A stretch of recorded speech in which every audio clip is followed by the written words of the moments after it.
very short, so I can read. They say that the reading time is 5 minutes, so I can read a bunch of them, which is good.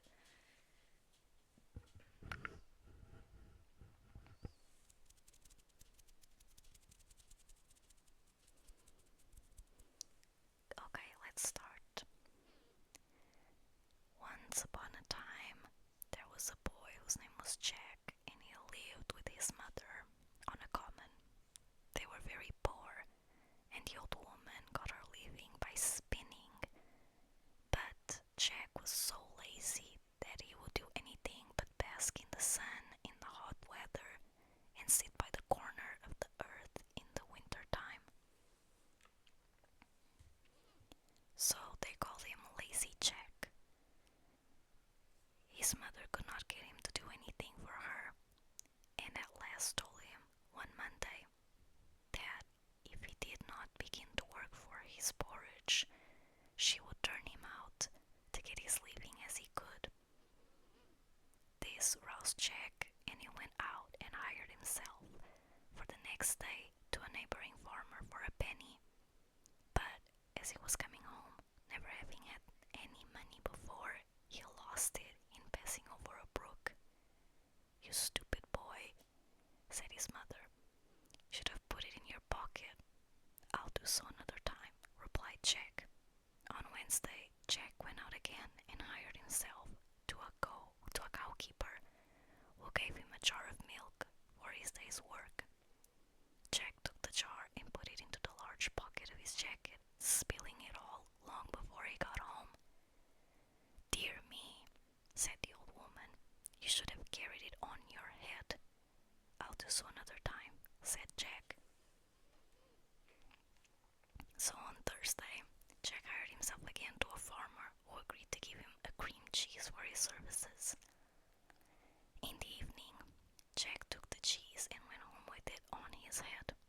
By the time he got home, the cheese was all spoiled, part of it being lost and part matted with his hair. "You stupid lout," said his mother. "You should have carried it very carefully in your hands."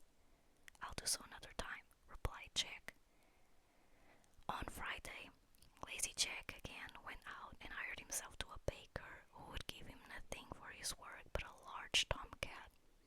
Jack took the cat and began carrying it very carefully in his hands, but in a short time, Pussy scratched him so much that he was compelled to let it go. When he got home, his mother said to him, "You silly fellow, you should have tied it with a string and dragged it along after you." "I'll do so another time," said Jack.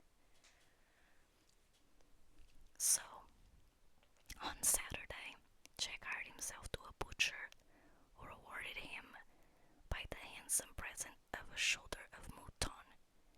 Jack took the mouton, tied it to a string, and trailed it along after him in the dirt, so that by the time he had got home, the meat was completely spoiled.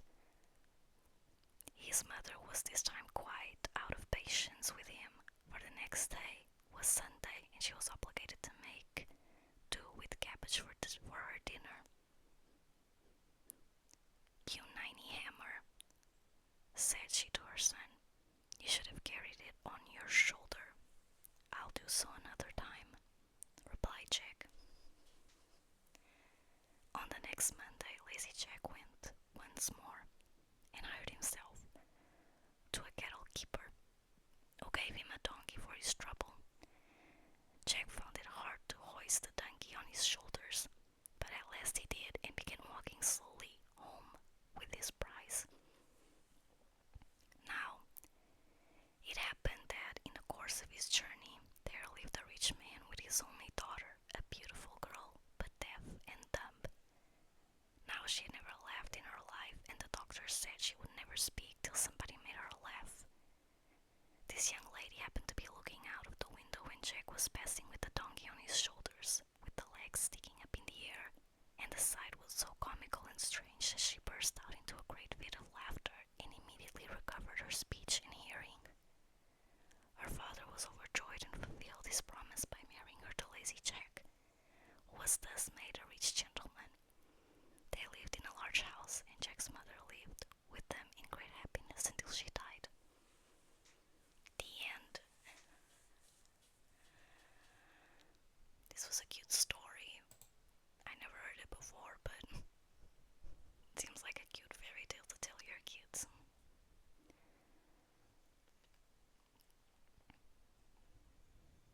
next story is going to be the fairies.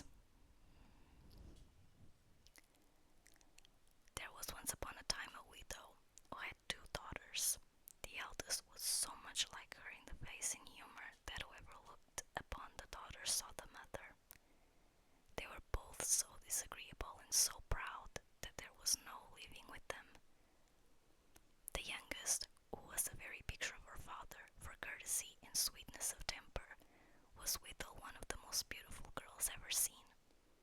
As people naturally loved their own likeness, this mother even doted on her eldest daughter, and at the same time had a horrible aversion for the youngest. She made her eat in the kitchen and work continually. Among other things, this poor child was forced twice a day to draw water up of 1.5 miles of the house and bring home a pitcher full of it. One day, as she was at this fountain, there came to her a poor woman who begged for her to let her drink.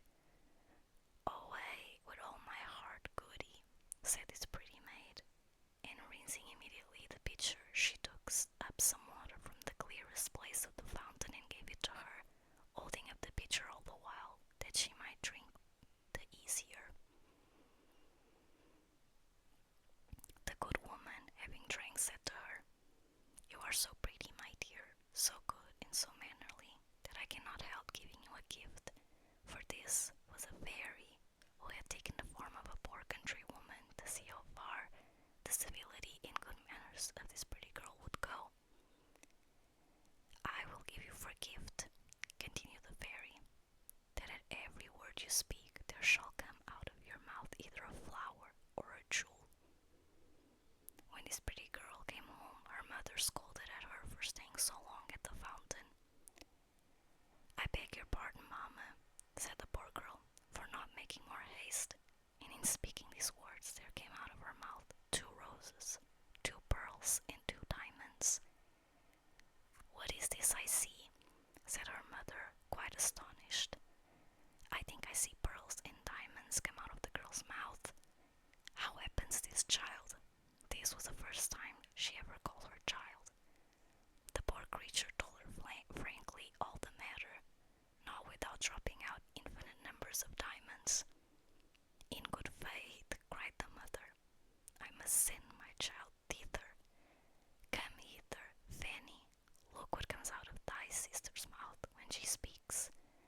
Wouldst not thou be glad, my dear, to have the same gift given to thee? Thou hast nothing else to do but go and draw water out of the fountain, and when a certain poor woman asks thee to let her drink, to give it her very civilly."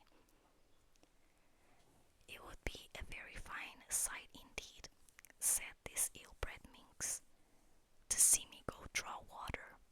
"You shall go, hussy," said the mother, "in this minute." So away she went, but grumbling all the way, taking with her the best silver tankard in the house. She was no sooner at the fountain than she saw coming out of the wood a lady most gloriously dressed, who came up to her and asked to drink. This was, you must know, the very fairy who appeared to her sister, but had now taken the air and dress of a princess, to see how far this girl's rudeness would go. "Am I come hither," said the proud saucy slut, "to serve you with water, pray? I suppose the silver tankard was brought purely for your ladyship, was it? However, you may drink out of it, if you have a fancy." "You are not over and above mannerly," answered the fairy without putting herself in a passion. "Well then, since you have so little breeding and are so dissolving, I give you for gift that at every word you speak there shall come out of your mouth a snake or a toad." So soon as her mother saw her coming, she cried out, "Well, daughter." "Well, mother," answered the bird hussy, throwing out of her mouth 2 vipers and 2 toads. "Oh, mercy," cried the mother, "what is it I see? Oh, it is that wretched her sister who has occasioned all this. she shall pay for it. And immediately she ran to beat her. The poor child fled away from her and went to hide herself in the forest not far from thence. The king's son then, on his return from hunting, met her, and seeing her so very pretty, asked her what she did there alone, and why she cried. Alas, sir, my mamma has turned me out of doors.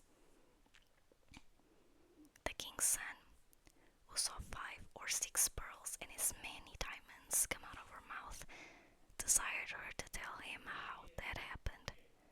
She thereupon told him the whole story, and so the king's son fell in love with her, and considering with himself that such a gift was worth more than any marriage portion whatsoever in another, conducted her to the palace of the king his father, and there married her. As for the sisters, she made herself so much hated that her own mother turned her off, and the miserable wretch, having wandered about a good while without finding anybody to take her in, went to a corner in the wood, and there died. The moral: money and jewels still we find, stamp strong impressions on the mind, but sweet discourse more potent reaches yields of higher values is abhorred wealths. Another: civil behavior costs indeed some pains, requires of complacence some little share, but soon or late its due reward it gains, and meets it often when we're not aware. Sorry if you could hear my father. I absolutely hate when he just starts yelling at my dog for no reason.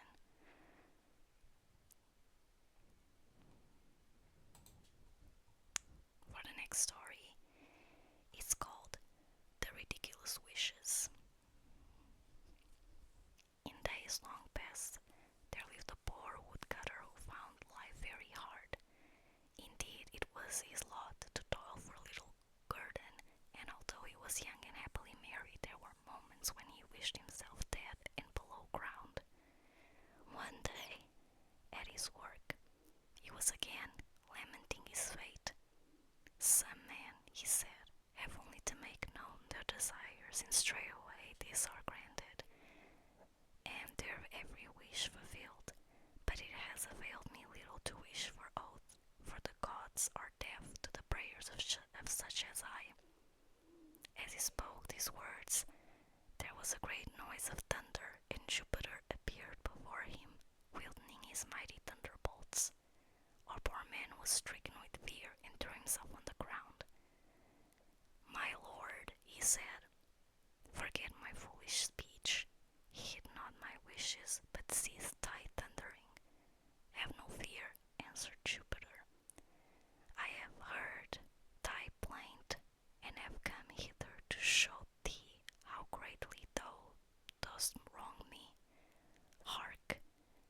I, who am serving Lord of this world, promise to grant in full the first 3 wishes, which it will please thee to utter, whatever this may be.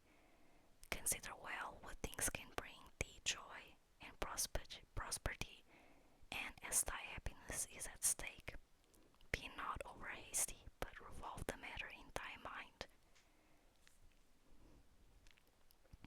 Having thus spoken, Jupiter withdrew himself and made his ascent to Olympus. As for our woodcutter, he blithely corded his faggot, and throwing it over his shoulder, made for his home. To one so light of heart, the load also seemed light, and his thoughts were merry as he strode along. Many a wish came into his mind, but he was resolved to seek the advice of his wife, who was a young woman of good understanding. He had soon reached his cottage, and casting down his faggot, "Behold me, Fanny," he said, "make up the fire and spread the board, and let there be no stint. We are wealthy, Fanny, wealthy forevermore. We have only to wish for whatever we may desire." Thereupon he told her the story of what had befallen that day. Fanny, whose mind was quick and active, immediately conceived many plans for the advancement of their fortune. husband's resolve to act with prudence and circumspection. Circumspection. "'Twere a pity," she said, "to spoil our chances through impatient. We had best take counsel of the night and wish no wishes until tomorrow." "That is well spoken," answered Harry. "Meanwhile, fetch a bottle of our best, and we shall drink to our good fortune." Fanny brought the bottle from the store behind the faggots, and our man enjoyed his ease, leaning back in his chair with his toes to the fire and his goblet in his hand. "What fine glowing embers," he said, "and what a fine toasting fire. I wish we had a black pudding at hand." Hardly had he spoken these words when his wife beheld, to her great astonishment, a long black pudding which, issuing from a corner of the hearth, came winding and wriggling towards her. She uttered a cry of fear, and then again exclaimed in dismay when she perceived that this strange occurrence was due to the wish which her husband had so rashly and foolishly spoken. Turning upon him in her anger and disappointment, she called the poor man all the abusive names that she could think of. "What," she said to him, "when you can call for a kingdom, for gold, pearls, rubies, diamonds, for princely garments and wealth untold, is this the time to set your mind upon black puddings?" "Nay," answered the man, "'twas a thoughtless speech, and a sad mistake, but I shall now be on my guard, and shall do better next time." "Who knows that you will," returned his wife. "Once a witless fool, always a witless fool." And giving free rein to her vexation and ill temper, she continued to upbraid her husband until his anger also was stirred, and he had well-nigh made a second bid and wished himself a widower. "Enough, woman," he cried at last. "Put a check upon thy froward tongue. Whoever heard such impertinence as this? A plague on the shrew and on her pudding. Would to heaven it hung at the end of her nose." No sooner had the husband given voice to these words that his wish was straightway granted, and the long coil of black pudding appeared, granted to the angry dame's nose. Our man paused when he beheld what he had wrought. Fanny was a comely young woman, and blessed with good looks, and truth to tell, this new ornament did not set off her beauty, yet it offered one advantage, that as it hung right before her mouth, it would thus effectually curb her speech. So, having now but one wish left, he had all but resolved to make a good use of it without further delay, and before any other mischance could befall, to wish himself a kingdom of his own. He was about to speak the word, when he was stayed by a sudden thought. "It is true," he said to himself, "that there is none so great as a king, but what of the queen that must share his dignity? With what grace would she sit beside me on the throne with a yard of black pudding for her nose?" In this dilemma, he resolved to put the case to Fanny and to leave her to decide whether she would rather be a queen, with this most horrible appendage, marrying her good looks, or remain a peasant wife, but with her shapely nose relieved for this untoward addition. Fanny's mind was soon made up. Although she had dreamt of a crown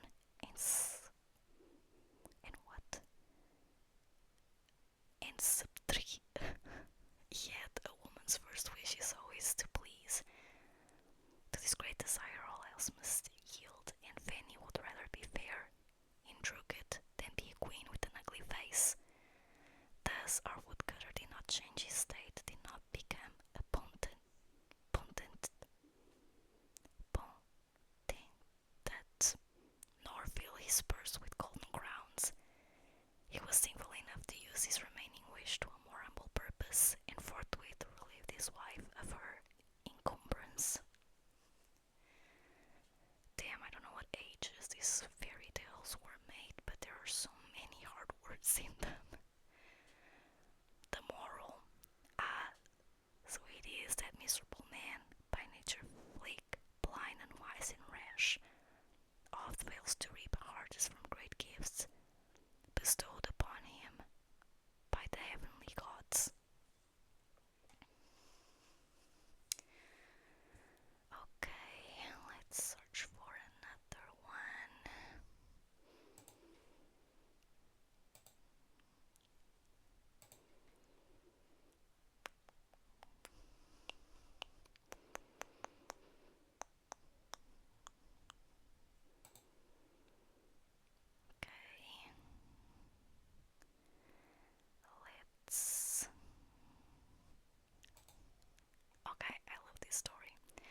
It's 33 minutes long.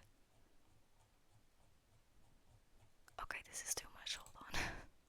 I want like short fairy tales. Let's see. Let's look for a Brothers Grimm tale.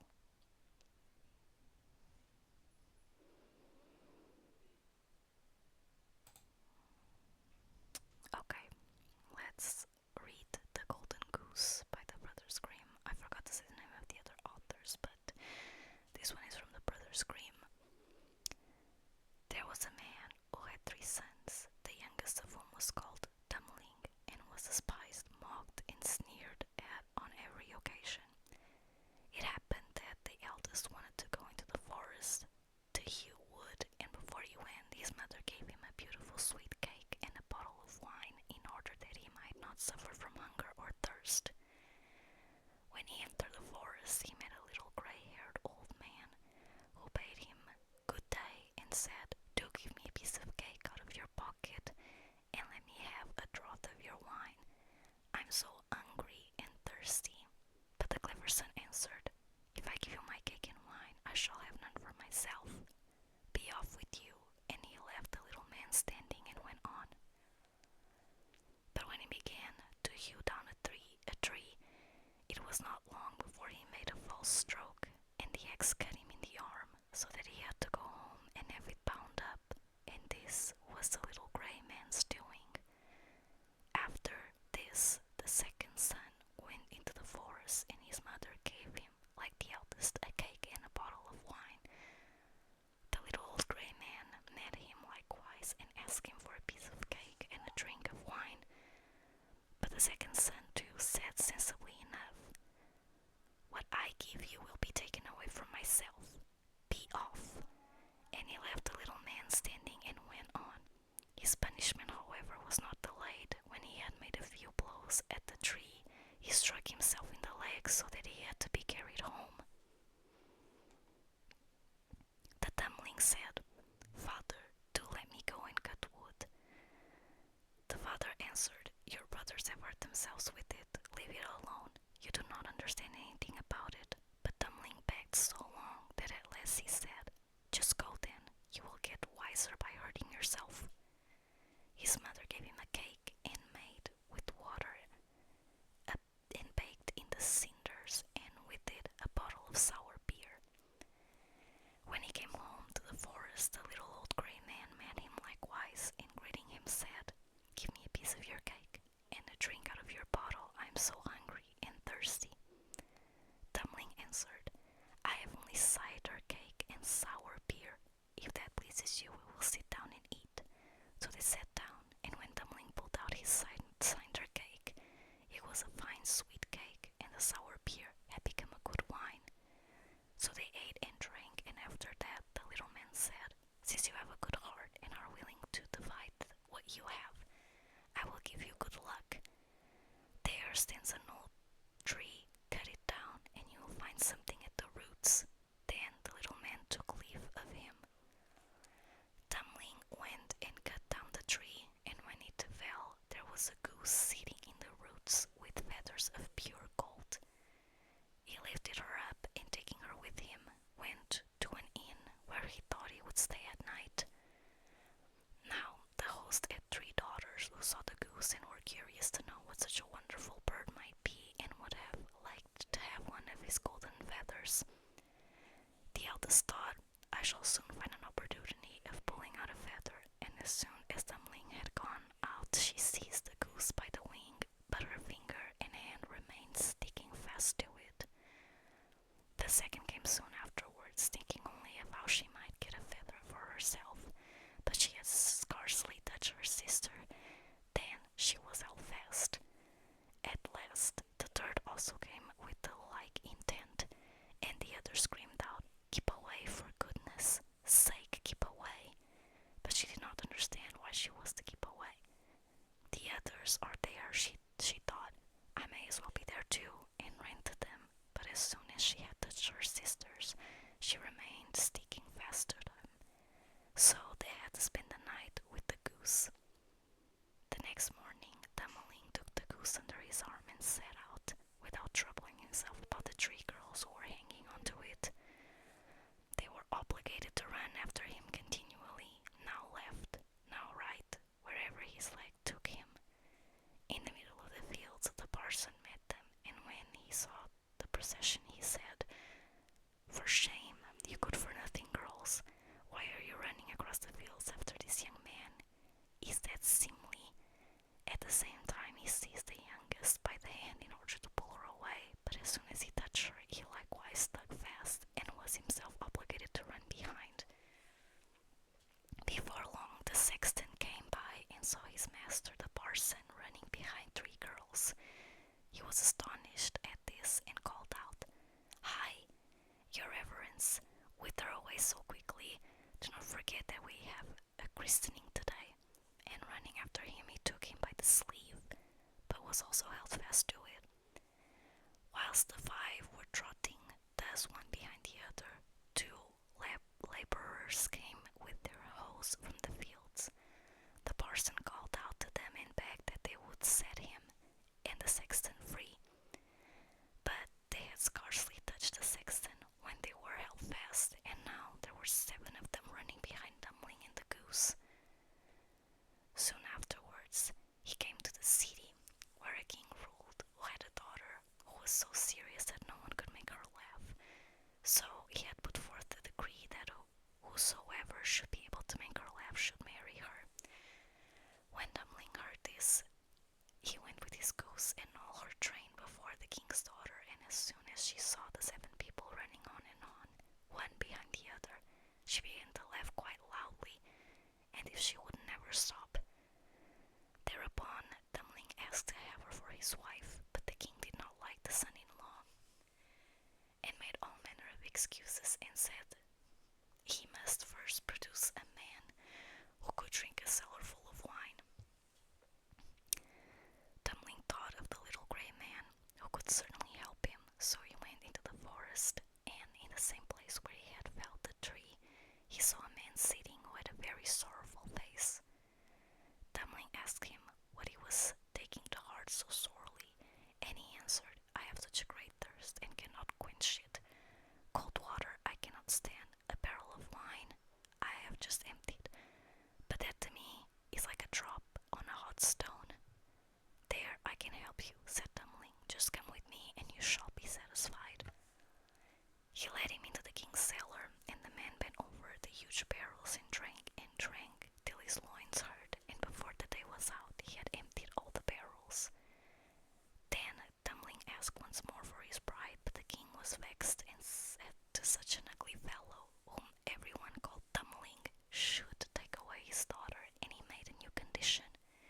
He must first find a man who could eat a whole mountain of bread.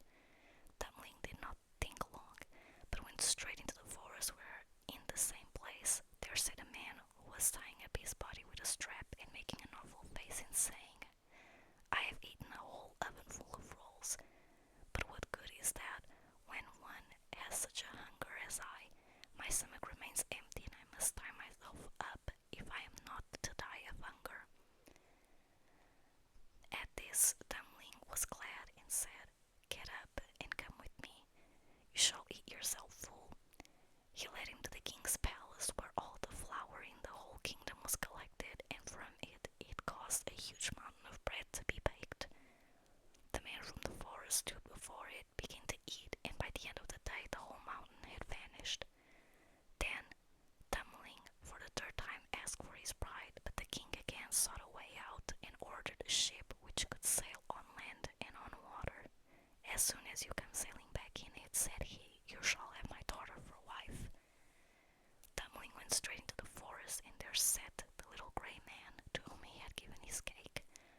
When he heard that what Dummling wanted, he said, "Since you have given me to eat and to drink, I will give you the ship, and I do all this because you once were kind to me."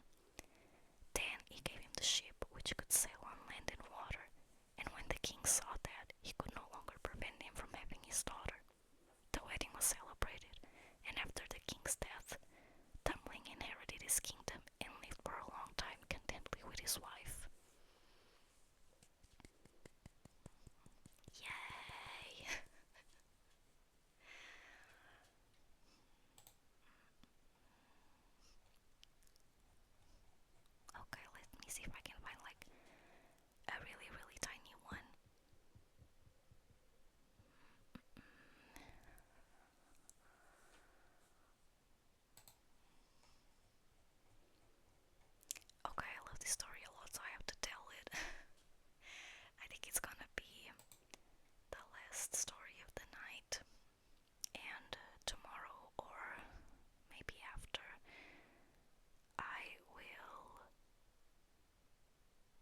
choose more stories to read.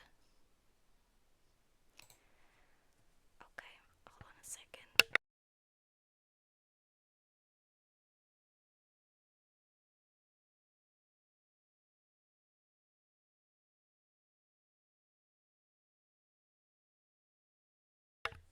Okay, so the story is The Little Match Girl by Hans Christian Andersen. Most terribly cold it was. It snowed and was nearly quite dark, and evening, the last evening of the year.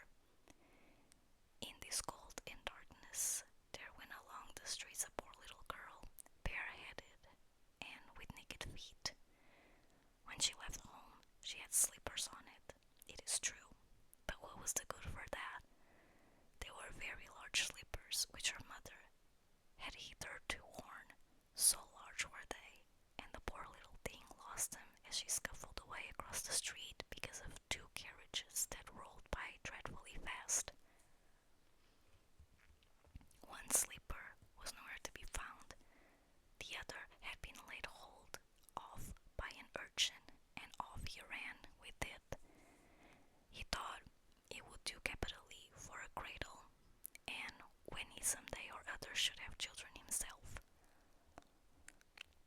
So the little maiden walked on with her tiny naked feet that were quite red and blue from cold. She carried a quantity of matches in an old apron, and she held a bundle of them in her hand. Nobody had bought anything of her the whole livelong day. No one had given her a single farthing. She crept along, trembling with cold and hunger, a very picture of sorrow, the poor little thing.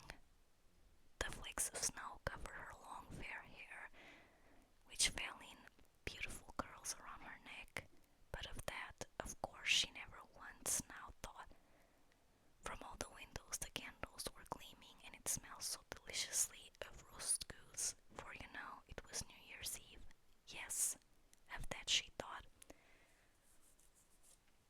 In a corner formed by two houses, of which one advanced more than the other, she seated herself down and cowered together. Her little feet she had drawn close up to her, but she grew colder and colder, and to go home she did not venture, for she had not sold any matches and could not bring a farthing of money.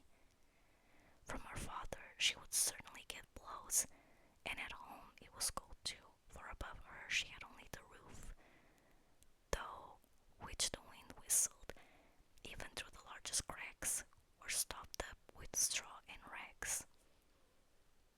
Her little hands were almost numbed with cold. Oh, a match might afford her a world of comfort if she only dared to take a single one out of the bundle, draw it against the wall, and warm her fingers by it. She drew one out. Whoosh! How it blazed, how it burned! It was a warm, bright flame like a candle as she held her hands over it. It was a wonderful light. It seemed really to the little maiden as though she were sitting before a large iron stove with burnished brass feet and a brass ornament at the top. The fire burned with such blessed influence, it warmed so delightfully. The little girl had already stretched out her feet to warm them too, but the small flame went out, the stove vanished, she had only the remains of the burnt-out match in her hand. She rubbed another against the wall. It burned brightly, and where the light fell on the wall, there the wall became transparent like a veil, so that she could see into the room. On the table was spread a snow-white tablecloth. Upon it was a splendid porcelain service, and the roast goose was steaming famously with its stuffing of apple and dried plums. And what was still more capitable to behold was the goose hopped down from the dish, reeled about on the floor with knife and fork in his breasts, till it came up to the poor little girl, when the match went out, and nothing but the thick, cold, damp wall was left behind. She lighted another match. Now, there was sitting under the most magnificent Christmas tree. It was still larger and more decorated than the one which she had seen through the glass store in the rich merchant's house. Thousands of lights were burning on the green branches, and gaily colored pictures, such as she had seen in the shop windows, looked down upon her. The little maiden stretched out her hands towards them when the match went out. The lights of the Christmas tree rose higher and higher. She saw them now as stars in heaven. One fell down and formed a long trail of fire. "Someone is just dead," said the little girl, for her old grandmother, the only person who had loved her and who was now no more, had told her that when a star falls, a soul ascends to God. She drew another match against the wall. It was again alight, and in the lustre there stood the old grandmother, so bright and radiant, so mild, and with such an expression of love. "Grandmother," cried the little one, "oh, take me with you. You go away when the match burns out. You vanish like the warm stove, like the delicious roast goose, and like the magnificent Christmas tree." And she rubbed the whole bundle of matches quickly against the wall, for she wanted to be quite sure of keeping her grandmother near her. And the matches gave such a brilliant light that it was brighter than at noonday. Never formerly had the grandmother been so beautiful and so tall. She took the little maiden on her arm, and both flew, in brightness and joy, so high, so very high, and then above was neither cold, nor hunger, nor anxiety. They were with God. But in the corner, at the cold hour of dawn, sat the poor little girl, with rosy cheeks and with a smiling mouth, leaning against the wall, frozen to death on the last evening of the old year. Stiff and stark sat the child there, with her matches, of which one, bundled, had been burned. She wanted to warm herself, people said. No one had the slightest suspicion of what beautiful things she had seen. No one even dreamed of the splendor in which, with her grandmother, she had entered on the joys of a new year.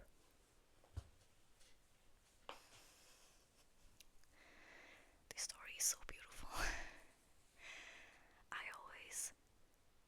Every single time I see the title, I always want to read it, even though I know the story back and forth. It's very, very amazing.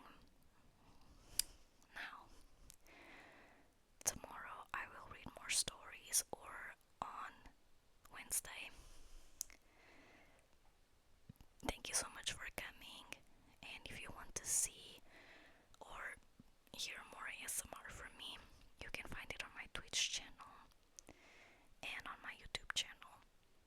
Also, I make ASMR videos or streams 3 times a week at night. So, if you want to be here when I start streaming, follow me on Discord and my other social media. Even though I don't post on my Discord server when I make ASMR streams, because not a lot of people are interested in them, if you follow me on Twitch and turn my notifications on, you will sure to be warned when I make an ASMR stream. Thank you so much for